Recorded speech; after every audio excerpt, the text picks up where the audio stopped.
Hello friends, welcome to SSC coaching centre. दोस्तों, आज के वीडियो में मैं आपके लिए आयु संबंधित प्रश्न और पासे से रिलेटेड क्वेश्चन कराऊंगा। एक ही वीडियो में मैं अब आपको 2 चैप्टर करा रहा हूं, जिससे कि कोर्स जल्दी कंप्लीट हो रहा है और आप एग्जाम में बहुत अच्छे नंबरों से पास हो जाएं। देखिए, अब यहां पे आयु संबंधित सबसे पहले कराऊंगा। आपने ये तरीका शायद आज से पहले कभी नहीं सीखा होगा और तरीका जैसा है आप बिल्कुल बोलोगे सर आपने हमें जादू सिखा दिया। क्या बोलने वाले हो ये तरीका देखने के बाद कि सर आपने हमको जादू सिखा दिया, बिल्कुल जादू। देखिए प्रश्न क्या कह रहा है, रमेश और महेश की वर्तमान आयु का अनुपात 5:8 है। एक तो रमेश है, दूसरा महेश है, दोनों की वर्तमान आयु का अनुपात 5:8 है। ठीक है ना। 3 वर्ष बाद यह अनुपात 11:9 हो जाएगा, यानी कि रमेश और महेश के अनुपात की आयु का अनुपात कितना हो जाएगा, 11:9 हो जाएगा। कब हो जाएगा? 3 वर्ष के बाद में। यहां से 3 वर्ष के बाद में हो जाएगा। तो मैं तो आपको ऑप्शन से कराने वाला हूं, यहां से नहीं, ऑप्शन से। सबसे पहले उसने पूछा है महेश की वर्तमान आयु क्या होगी, महेश की, यानी कि महेश कहां रहा, ये रहा। इसका अनुपात पहले कितना है, 8। ठीक है ना। अब 8 से हम क्या करेंगे, ऑप्शन को डिवाइड करेंगे। कौन सा डिवाइड हो जाएगा? ऑप्शन देखो कौन सा डिवाइड हो जाएगा। 8 से 27 नहीं कटेगा, 24 कट जाएगा, तो ये आंसर हो सकता है। 35 नहीं कटेगा, ये नहीं कटेगा, ये भी नहीं कटेगा, और न हो नहीं सकता। एक अनुपात से हमने काट लिया, कट गया। अब बोल रहा है ये वर्तमान का अनुपात से काटा है ना, अब 3 वर्ष बाद काटोगे। 3 वर्ष के बाद जब हम आयु में 3 वर्ष आगे बढ़ जाएंगे, तो इसमें भी 3 वर्ष आगे बढ़ जाओ। 27 में 3 आगे बढ़ोगे भैया, 30 हो जाएगा। इसमें भी 3 वर्ष आगे बढ़ जाओ, 24 में 3 जोड़ोगे तो 27 हो जाएगा। इसमें भी 3 वर्ष आगे बढ़ जाओ, 35 में 3 जोड़ोगे तो ये 38 हो जाएगा। अब देखो, वर्तमान के अनुपात से हमने कटाया था, ये वाला ऑप्शन कट गया।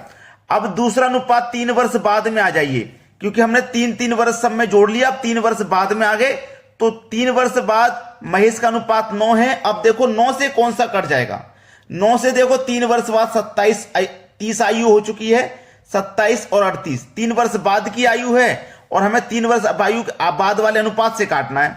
तो 30 कटेगा क्या? 9 से नहीं कटेगा। 27 कट जाएगा, 38 भी नहीं कटेगा। तो देखो एक ही ऑप्शन दोनों अनुपात से कटना चाहिए, तभी सही जवाब होगा। तो मेरा प्रश्न का सही जवाब है बी ऑप्शन। ऑप्शन से किया है, कुछ नहीं किया, कोई तरीका नहीं सिखाऊंगा, जादुई ट्रिक सिखाऊंगा कि कोई तरीका अगर मैं सिखाता हूं तो आप भूल जाते हो, लेकिन ये तरीका नहीं भूलोगे। भैया महेश की आयु पूछ रहा है, पहले महेश का अनुपात वर्तमान वाला ये था, इससे कटा के देख लिया। फिर 3 वर्ष बाद का अनुपात हमें दिया गया है महेश का, तो मैंने 3 वर्ष सब में जोड़ लिए, फिर बाद वाले अनुपात से और कटा के देख लिया। अब मैं दूसरे प्रश्न को भी बिल्कुल इसी तरीके से करूंगा। चलिए अगला प्रश्न देखते हैं।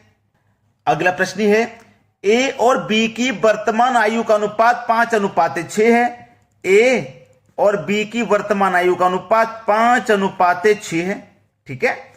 7 वर्ष बाद यह अनुपात 6:7 हो जाएगा, यानी कि ए और बी का जो अनुपात है ये 6:7 हो जाएगा। कब? 7 वर्ष के बाद। ये वर्तमान का है, वर्तमान से ये 7 वर्ष बाद इतना हो जाएगा। तो पहले तो वर्तमान वाले अनुपात से कटा के देख लो। आपसे पूछ रहा है ए की वर्तमान आयु क्या है, तो ए का वर्तमान का अनुपात 5 है ना, तो पहले 5 से कटा कर देख लो। देखो 5 से 40 भी कट जाएगा, 42 नहीं कटेगा, और 35 भी कट जाएगा। तो या तो ये आंसर होगा या फिर ये आंसर होगा। कैसे पता चलेगा कौन सा आंसर है? क्योंकि 7 वर्ष वाला जो अनुपात है उससे भी तो कटा के देखेंगे हम। अब देखिएगा, ये तो हमने वर्तमान से कटा लिया।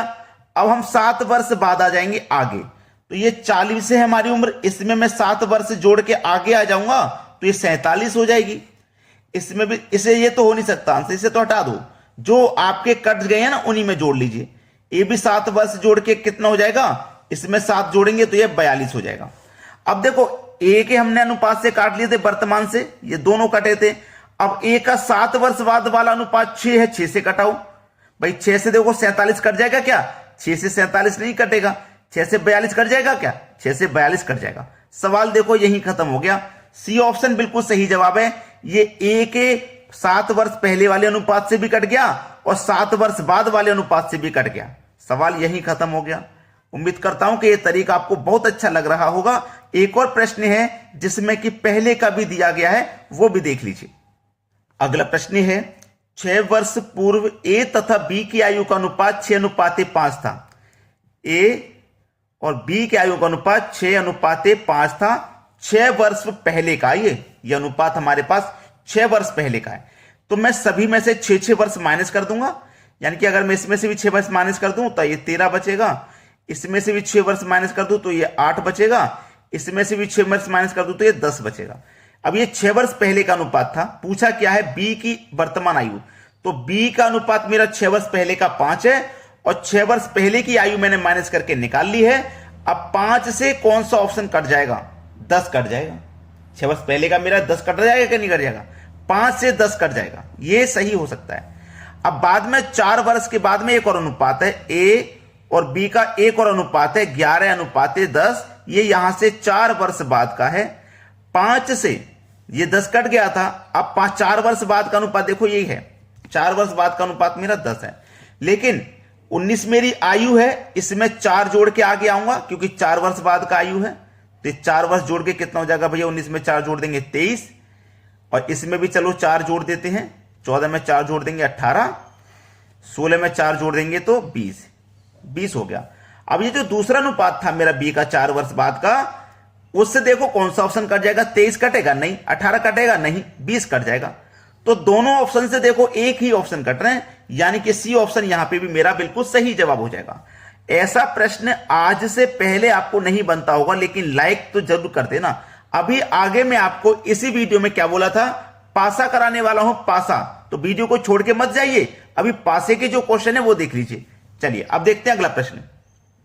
अगला प्रश्न है, अब यहां पे देखो पासे का प्रश्न स्टार्ट हो गया। आयु संबंधी तो आप बहुत अच्छे से सीख चुके हैं, वो तो आप भूलोगे नहीं, बिल्कुल जादू ट्रिक मैंने आपको सिखा दी। अब यहां पे पासा दिया गया है, बोला है तब 2 के विपरीत क्या होगा। आज जो हम ये पासा सीखने वाले हैं, ये है आपका, बता दूं मैं, मानक पासा। ठीक है, मानक पासा सीखेंगे, मानक पासा। अब मानक पासा क्या होता है? मानक पासे में याद रखना, मानक पासे में विपरीत सतह का योग हमेशा 7 होता है। ठीक है, विपरीत सतह का योग हमेशा 7 होता है। जैसे कि अब 2 के विपरीत पूछा है उसने, 2 के विपरीत, तो 2 के विपरीत क्या होगा? इसमें हम 5 जोड़ेंगे तो 7 होगा। मैंने क्या बोला? विपरीत सतह का योग 7 होता है। तो 2 के विपरीत पूछा है ना, तो 2 के विपरीत यानी कि 2 में मुझे 5 जोड़ना पड़ेगा, तब इन दोनों का योग 7 होगा। तो 2 के विपरीत क्या हो गया भैया? 2 के विपरीत क्या हो गया? 5 हो गया कि नहीं हो गया? यह आपका आंसर हो गया। अब यहां पे 3 के विपरीत पूछ लेता तो 3 के विपरीत हम बता देते, 3 के विपरीत 4 होगा, तभी तो दोनों का योग 7 होगा। तो इनके विपरीत क्या होगा? 4। 1 का विपरीत पूछ लेता तो 1 का विपरीत 6 होगा, तभी तो दोनों का योग 7 होगा। तो मानक पासे में याद रखना, विपरीत सतह का योग हमेशा 7 होता है। मैं लिख भी देता हूं, विपरीत सतह का योग हमेशा 7 होता है। ठीक है, इस बात को याद रखना। अब पूरा वीडियो देखना, जिससे कि आपको पूरी बात समझ में आए। आप यहीं पे वीडियो छोड़ के चले जाओगे कि भाई ये तो हमारी समझ में आ गया, अब हमें देखने की जरूरत नहीं है, ये आप गलती कर जाते हो। चलिए अब देखते हैं अगला प्रश्न। अगला प्रश्न है, देखिए यहां पे पासा आपको नजर आ रहा है, जिसकी 3 साइड दिखाई दे रही, 3, 5, 6। तब 3 के विपरीत क्या होगा? 3 के विपरीत क्या होगा? 3 लिख लो। विपरीत सतह का योग 7 होता है, तो 7 योग बनाने के लिए 3 में आपको 4 जोड़ना पड़ेगा, तभी तो योग आपका 7 होगा। तो 3 के विपरीत क्या हो जाएगा भैया? 4। 3 का विपरीत क्या हो जाएगा? 4 हो जाएगा। 4 आपका आंसर हो गया।